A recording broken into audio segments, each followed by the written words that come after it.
रामकृष्ण हरी. तुकाराम महाराज गाथा अभंग आणि भावार्थ.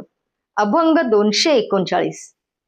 काळिया नाथुनी आलावरी पहिलं हरी दाखविती. दुसरिया भावे न कळे कोणा होय नव्हेसा संदेह मना. रूपा भिन्न पालट झाला गोरे सावळेसा पै देखिला.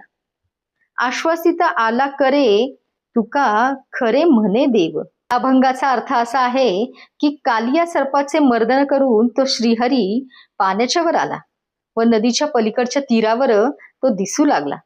द्वैत भावाने जे कोणी त्याच्याकडे पाहतात त्यांना तो नीट समजतच नाही. त्यांच्या मनात तो आहे की नाही असा संदेहच निर्माण होतो. त्यावेळी श्रीहरीच्या स्वरूपात थोडा फरक झालेला दिसला. काही थोडा गोरा व काही थोडा सावळा असे त्याचे रूप दिसत होते. त्यावेळी तुकाराम महाराज म्हणतात की हा देव सर्वांना हाताने आश्वासन देतच सर्वांच्या जवळ आला. पांडुरंग